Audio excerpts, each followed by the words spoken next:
So welcome back, ladies and gentlemen, and once again there's a little bit of house cleaning we have to do before we go to the public delegations. Once again, when you do come forward, I'm asking you to identify yourself, sign in on the sheet that is on the table.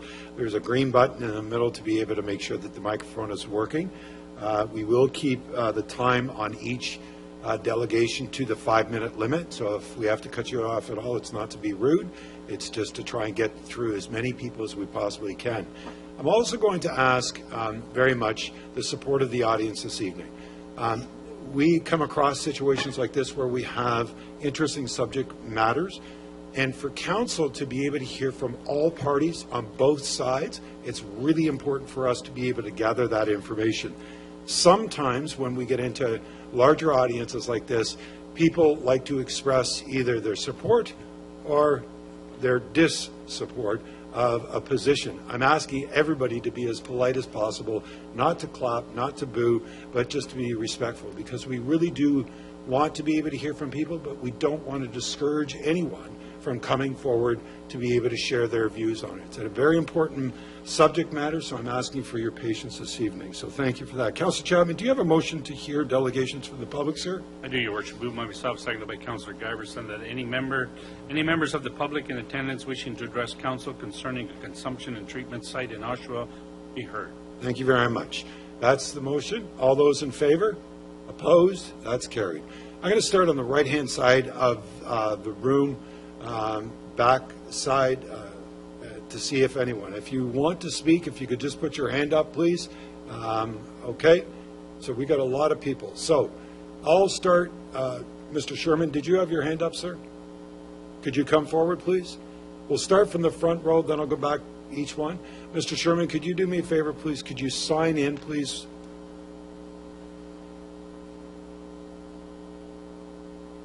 It's almost like going to school again, sir. And if you could pull the microphone a little bit closer to you. Beautiful. Okay. Yeah, thank you very much. Good evening, Mr. Sherman. Could you introduce yourself to all members of council, please? Thank you, Your Worship. My name is Daryl Sherman. I am the owner of Wilson Furniture, and I have been involved in the downtown for many years in many respects as a volunteer in the community, and I've been involved in a number of matters involving the BIA. I was a chair for 10 years and have been involved in many different committees, including committees on council, including Downtown Safety Committee. I was on committees with policing committees with Councillor Chapman in his former life. So this has been going on for over 30 years. So I have a lot of observations and some concerns I would like to share with council tonight. The first thing I'd like to share is my concern regarding the process of consultation.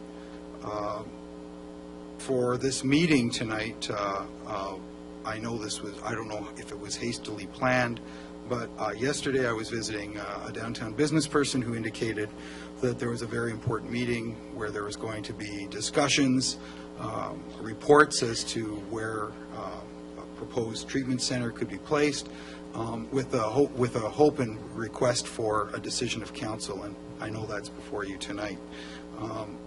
I didn't know about this until yesterday around 10 a.m. And I subsequently, I spoke with many downtown stakeholders who had no idea that this meeting was taking place. I've done some very quick research. I saw tonight in the presentation that there has been a consultation with the BIA. I'm a member of the BIA, and I understand there was a consultation that took place sometime in early March. I went through my emails. I did not receive a notice for a meeting of a consultation at the BIA. I checked with the board members of the BIA, including Matt Bowles from Level Drugs. He said he did not know about the meeting as well. And as far as I can calculate tonight, and the secretary for the BIA, the assistant who's here tonight, indicated that as far as I know, there were several people from the proponents who attended, but there was, right now I know of only one downtown stakeholder who attended that meeting. So yes, there may have been a meeting. How the meeting was informed, I don't know. But to announce tonight to council that there's been a consultation with BIA or stakeholders, I don't know how they can say that. I spoke with several stakeholders in the downtown today, trying to find out if anyone knew about the meetings before, after, or what's going on. And I spoke with Arthur Lovell. I spoke with Arthur Lovell owns quite a few properties here. I spoke with Glenn Gillette, who's on the board, didn't know what's going on. So there seems to be meetings that have taken place or consultations that are being claimed to have taken place that I'm not so sure that they have. I had some observations on other consultations that have taken place. I noticed there was an open house that took place on the 12th of March at the Oshawa Public Library, and I believe Councilor McConkie said she was there, and I don't know how many people were there, but it took place from 4 till 6, where a lot of people are working. And by the way, that week is March break. I believe a lot of people are on vacation. So again, if we are talking about consultation, in my opinion, a matter as serious as this requires a lot more than arranging a meeting and doing a presentation. I think if we're going, this is a very serious matter. I know earlier tonight the Insight facility in Vancouver was brought up by several people. I don't know who in this building has visited the site, but I can say that I have. I spent time there, and I can certainly comment it if there's any questions, if the council or people here would like to know my observations when I was there in 2010, I'm happy to share them. I'm very confused about whether this is a safe injection site, or now they're saying this is a consumption treatment center, and I believe there's a lot of misinformation on that, because tonight we heard it's not just a needle bill, it's not just an injection site, but there's a whole host of services, unlike what's happening in Vancouver. And that's not true, because Vancouver, at that site when I was there, was providing a whole host of services. So I don't know really what's being planned. I really don't know who's running this project, and I didn't understand from Councillor Marin Piretri's questions who is actually going to be running this facility. I do know from being on safety committees with Councillor Chapman, the honeypot theory, and we've heard about it tonight, about when you bring groups of people together doing different things, other things are going to happen. We know for a fact this is the situation because 20 and 15 and 25 years ago, these were concerns of the police when we were talking about downtown policing. Another thing I'm not sure of, I understand there was something passed by the last council that the BIA is excluded from having this location. Is there some, and perhaps I could get some clarification at some point, but I understand there was some sort of decision at the last council that the BIA was excluded. And I'm not sure if that's true or if that's not, but Midtown Mall, which I don't know if it is in the BIA, is, if we're talking about impacts, I can tell you again from observation that whether you're a block or 2 or 3 from the BIA or from the downtown business area, the impact of this is going to affect people. I don't know, I have a number of people who work for me, employees. There's people who live downtown. I don't know if there's been any consultation with residents. I haven't heard about that. I never heard anything about consultation with the university. We have, foreign students, university students here. This has been part of the redevelopment of the community. I haven't heard anything about consultations with the university. How about the new hotel that's opening up and with new restaurants? Has there been any consultation with those stakeholders? How about the arena that we're doing? It's a wonderful facility. What are the impacts there? Even though it may be 2 or 3 blocks away, Oshawa is small, but I haven't heard about. Has there been any consultation with any of the entertainment facilities, the Regent Theatre, or the people there? Mr. Sherman, I need you to wrap up, please. Okay. Thank well, you. in a nutshell, I think this is the beginning of what needs to be a fulsome discussion and consultation that can take a long time. I believe that I believe that there are many creative ways that this is definitely a serious problem. We're all a compassionate community, as Councillor Marks said, that we all want to help. And to conclude, I spoke with Pastor Doug Schneider today. I was talking about another matter, And he indicated to me that it's very important to have programs with support.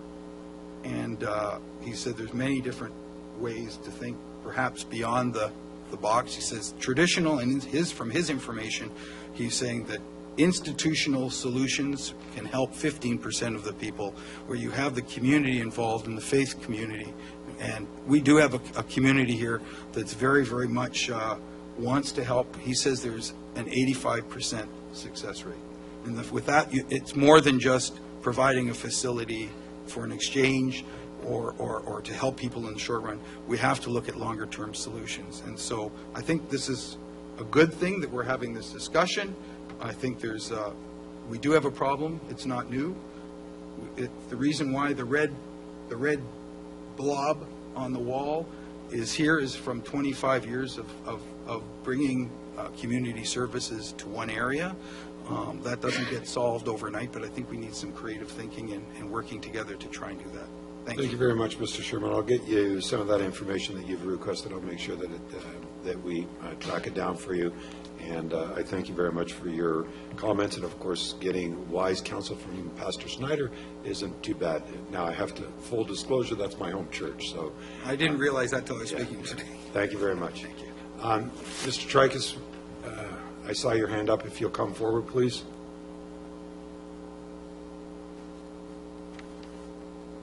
Mr. Tricus, could you sign in, please, and then introduce yourself, please, sir? Absolutely. Thank you very much. My name is Peter Tricus, and I own 10, 12, 14, 16 Bond Street West in Oshawa. Where are we? Print. Sorry. I, too, as Darrell, sat on the BIA for way too many years. So I'm sorry. Mr. Tricus, you have 5 minutes, and thank you very much for being here. The floor is yours, sir. Thank you. So I'm here more to address the economic impact to the neighborhood that such a project may have. I can't speak to the well-being. I can't speak to the medical side of it, but I certainly can speak to the economic development side of it. Mr. Paul Ralph can attest to this. I had a development property up on Totten Road and Town Line, which consisted of a gas station. It took us 2 years of consultations with lighting specialists, sound specialists, garbage specialists, smell specialists, tree specialists. I can't remember. I'm sure there were some more because there was a busload of specialists that showed up. It took us 2 years. Those surrounding neighbors were anywhere from 500 to 1,500 feet, if I'm not mistaken, give or take, away from the property. If we're talking about Midtown Mall, which appears to me is kind of where we're concentrating, the residential is not that far away. And I think the economic, the impact is going to be very important. Now you're going to say, well, that's at Midtown Mall. Your property is downtown. Well, again, we can say that the methadone clinic, for instance, is not what we're talking about tonight, but it is similar. So the methadone clinic, at least similar in its effect, I would believe. So the methadone clinic, I took a drive-by today. The methadone clinic is at 34 Simcoe South, 36 Simcoe is empty, 32 Simcoe is empty, 27 Simcoe across the street is empty. Tim Hortons, one of Canada's biggest corporation, packed up its bags, put its tail between its legs, and ran. And it ran for what reason? Not because it was doing such a beautiful business and it had no problems at all. I don't know whether Mr. Chapman would, a little bit after your time, I think, but could tell us about all of the issues that happened that caused Tim Hortons to leave. I understand it was a great deal to do with some arrests and some sordid affairs. I don't really know, but I know that they packed up and they left. Now we're here. I was told, as Mr. Sherman can let you know, I was told of this meeting last night.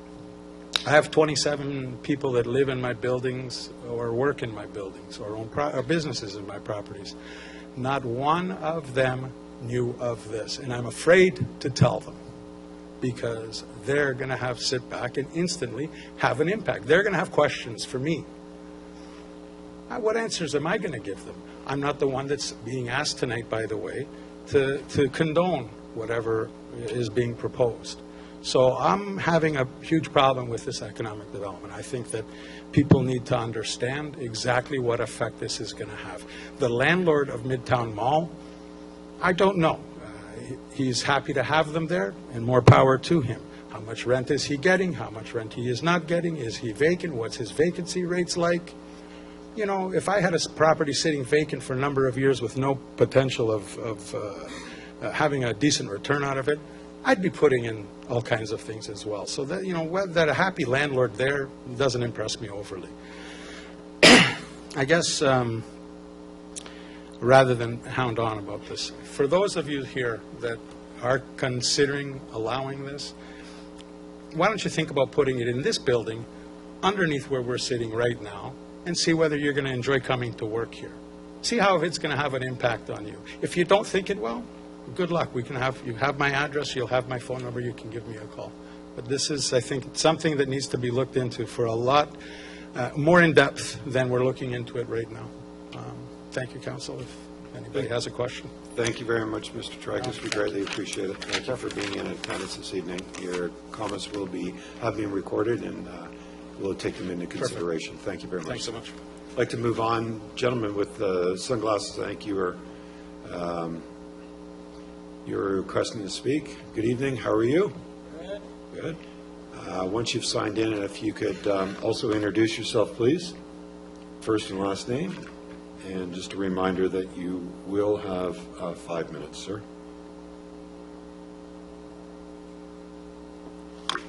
Hello, my name is Dave Thompson, and I'm here to speak against the proposal. I do not support supervised injection sites in Oshawa, or particularly in Ward 4. I believe such facilities will encourage and not reduce the consumption of illegal drugs among users. The resultant financial benefits occurring to organized crimes and groups from increased drug activity gives these syndicates an incentive to engage in violent activity in order to maintain their dominant position. Even more disturbing, numerous communities in Ontario and British Columbia have been devastated as the violence associated with illegal drugs forces people and businesses to move out. Thus, the consumption of illicit drugs at supervised injection sites will inevitably lead to general degradation of social and economic life of communities in which these facilities are situated. I do not support the introduction of supervised injection sites, particularly in Ward 4. I believe such facilities would lead to greater drug use, more organized crime, and a deterioration of community life in areas hosting such facilities. I do not support the establishment of operation of injection facilities, again, in Ward 4. Illegal drugs are harmful and usually purchased with proceeds of crime, and organized crime and gangs benefit from these facilities by having readily demand for illicit drugs, while the community loses as crimes in the areas where these facilities are located are bound to rise. In Ward 4, we have 2 methadone clinics, we have social housing, we have the kitchen, we have mental services on Center Street, and now we want to have an injection site in Ward 4. Right now, we're in the process of having a revitalization of Ward 4. New condos, developments. Look at King Street, what Lovell's is doing.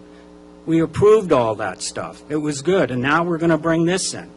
It sends the wrong message to developers, and it sends the wrong message to the residents, the taxpayers, such as myself, paying the taxes. It was mentioned about Nassau Street. Well, the city, with the Parks Department, is going through a development for Rotary Park, over $1 million. That's not too far from John Street. So, in closing, Mr. Mayor, I have a report that was produced by the OACP, by Ron Taverner from the Substance Abuse Committee of the police chiefs. I have a copy that I can give to the clerk, and she can make copies for you. I have a copy for the press as well. And in closing, I just don't support this, and thank you for giving me the opportunity to speak today. Thank you. David, thank you very much for your delegation this evening. Thank you for the extra correspondence, by the way. I believe that's Staff Superintendent Tavener that you made reference to. And what we'll do is we'll make sure the copies get to members of council. So thank you, sir. Still on the right-hand side, young lady. No, I can see when I point, you come. You know, and then I'll get to this gentleman over here. I didn't see him hiding behind the chairs, so that's all right. Good evening. How are you? Very well, Good. thank you. Once you've signed in, if you could introduce yourself, please, I greatly appreciate it. And just a reminder, you will have 5 minutes for your comments, please. Introduce yourself, please. Hi there. My name is Caitlin Namick. I have been a resident of Oshawa for the past 23 years. I'm a resident of Ward 4. I also work in the downtown core at a local social service organization. And I also have a master's degree in social service provision, specifically related to drug use. Beautiful. So I wanted to begin, I guess, by countering some of the points that I heard here this evening. Particularly, there's been a lot of discussion about what sort of evidence we can provide for some of the concerns that people have brought up this evening. So I'd like it to be known that for all of the information I'm sharing tonight, I have numerous sources that can be shared. Feel free to contact me. I have my business cards. I'm happy to share that information at any time. These are peer-reviewed sources, and they come from various universities and local social service organizations. If you're going to refer to them in your delegation, could you just refer who the author is, please? Thank you. Yes, I will do my best. So I'd like to begin by talking about some of the concerns that people have expressed around crime as it relates to safe use sites or a site of this kind. So I wanted to be known that I consulted numerous sources this evening that noted that there's research that suggests from around the world there are 81 sites across the globe, and none of them have reported an uptake in crime in the areas where they take place. I'm happy to share sources on that. I also wanted to note that with respect, Councillor Nicholson noted that there is no legal place that he knows of where people can access drugs, and it's called a pharmacy. So I want to share some information from CAMH in Toronto, and among their opioid-dependent clients, 37% of them reported receiving their drugs solely from doctors' prescriptions. The vast majority of opioid-dependent clients first received a doctor's prescription for that medication that they take, and actually a minority of them only receive their drugs through illegal means. I also want to respond to Councillor Marks regarding data from Vancouver. The Canadian cohort study, which is that took place in Vancouver, showed that there was an increased rates of addiction referral services that took place there, and also increased rates of uptake in detox treatments and moving towards opiate replacements, such as methadone. So there's actually a good body of research that shows that when people engage in these kinds of treatments, they're more likely to be referred to addiction services and actually more likely to engage in treatment programs. I'd also like to talk about some of the benefits associated with safe consumption sites or consumption treatment sites. Research has shown that the use of treatment facilities is associated with self-reported reductions in injecting risk behavior, such as syringe sharing. This reduces behavior that increases the risk of transmission of HIV, other bloodborne infections, overdose, and death. When we talk about why it's important to have these services potentially away from or keeping people out of emergency rooms, I think all of us know that emergency rooms, we already experience incredibly high wait times. We're already saddled with an underrepresentation of doctors to service the people that exist there. Removing the high incidence of opioid-related incidents or drug-related incidents from emergency rooms would, I think, greatly reduce wait times in emergency rooms and hopefully mean that there is more access to treatment for anybody who needs to access those services, whether they are drug-related or otherwise. I'd also like to note that there have been, if we're concerned, I'm not sure if we are, but if we are concerned about the deaths of people who engage in drug use, I'd like it to be known that there have been no cases of reported deaths at any safe consumption site in the entire world. I'd also like to note that when coverage is adequate, drug consumption sites contribute to reducing drug-related deaths in the cities overall.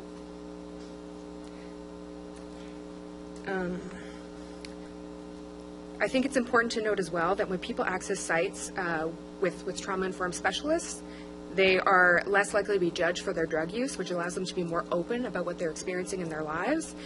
As relationships and trust with workers are developed, people are more likely to get connected to various health services and are more likely to be open about what they're experiencing so they can get appropriate treatment.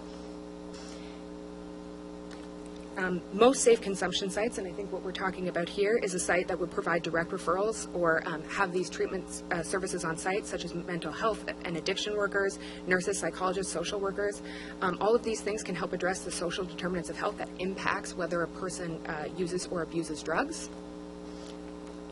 In addition, consumption facilities are often associated with removing instances in which people use in public spaces. So I know we're talking a lot about the BIA and whether we are concerned about whether having a treatment facility in the downtown core would affect local businesses. And I'm sorry to inform people if they aren't already aware, but there are drug users in your community and they use in the BIA. You can talk to most local business owners that have a public use washroom, and I will tell you that people use drugs there, and they're very aware of it. As a matter of fact, having a safe space for people to use drugs would reduce the incidence of which people would go into a place like a public bathroom to use drugs.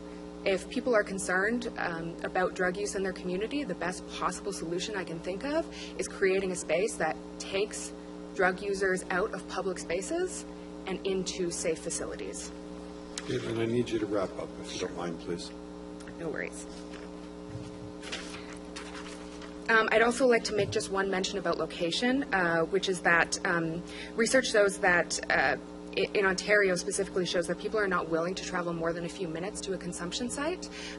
People tend to use in ways that are most convenient to them. So having it in a location where drug use already exists, such as the downtown core, where we know the bulk of drug use takes place, it is the ideal solution, and putting it further away in a place like Lakeridge or in a different community would negate the benefits of this altogether. Thank you very much, Caitlin. I greatly appreciate your delegation this evening, and I know that members of council would appreciate any documentation that you may be able to share with them. Please do so. But thank you very much for your delegation this evening. Sir, why don't you come forward?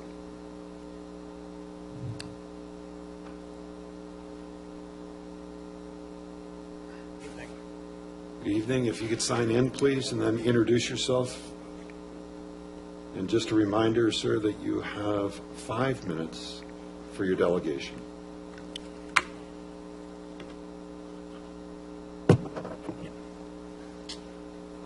All right. My name is Adrian Gianello. I've lived in Oshawa pretty much my whole life. I'm a local business owner here. Unlike most of some of the other delegations which have talked about kind of the economic impact of what we're looking at, I kind of want to more so address the crime element and issues that might come with positioning a clinic here in downtown. First of all, I want to say that I think harm reduction as a strategy and a philosophy is a really laudable goal, right? We're talking about saving people's lives here. That's not something to be minimized or ignored. It's definitely very important. Unfortunately, I'm not sure placing a safe use site or a supervised injection site in Oshawa with the current layout of legislation we have on a provincial and federal level really makes a lot of sense. Part of this is because of how our criminal justice system is structured federally and provincially. Addiction is a mental health issue. I think a lot of us have been impacted by addiction in our families or in our community. I don't think you can live in Oshawa really without having felt the impact of addiction at some point. My great-grandfather was addicted to alcohol. I've had addiction in friends. I've had friends die of opioid use. So it is important to note that this is a mental health issue, not a crime issue. Our current legislation doesn't really reflect that, though. Because of that, and because that kind of pushes drug users out of acceptable society and we don't treat them as people who have disease, but instead as criminals, that kind of creates an issue here where if you then encourage that type of activity, or maybe encourage isn't the right way, help supply that type of activity instead of kind of helping people to bring them into the light more so and bring them out of the shadows of society. What it can do is, in fact, increase addiction and increasing experimentation with more radical drugs. I do have some paperwork here related to Bill C-37 that was before the Senate. Like, for example, according to research done by the Expert Advisory Committee on Drug Injection Sites, established by the federal government, on average about 13% of drug users self-report to experiment with harsher drugs inside of drug-safe injection sites because of the fact that they perceive a lower risk of overdose and deaths inside of these sites. On top of that, only 5% of drug addicts in the area use these sites exclusively, 10% occasionally, so the actual reach of most of these sites, this is primarily based on the Vancouver site, is only about 10% of the overall drug using community. It's not, we're talking about a very limited impact here. According to that committee as well, only about 3% of in-site clients were referred to treatment.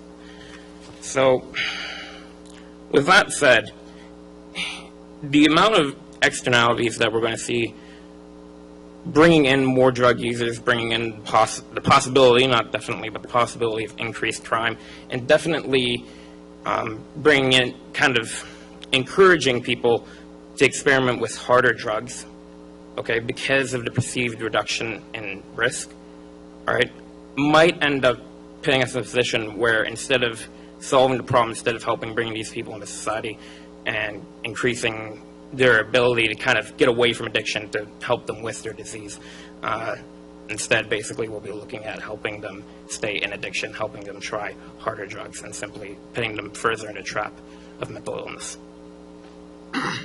Thank you very much, Adrian. I greatly appreciate your time this evening. Thank you very much for your delegation. And I know that members of council will take your comments into consideration as they deliberate. Thank you very much. I'm going to continue on the right-hand side to see if anyone else on the back right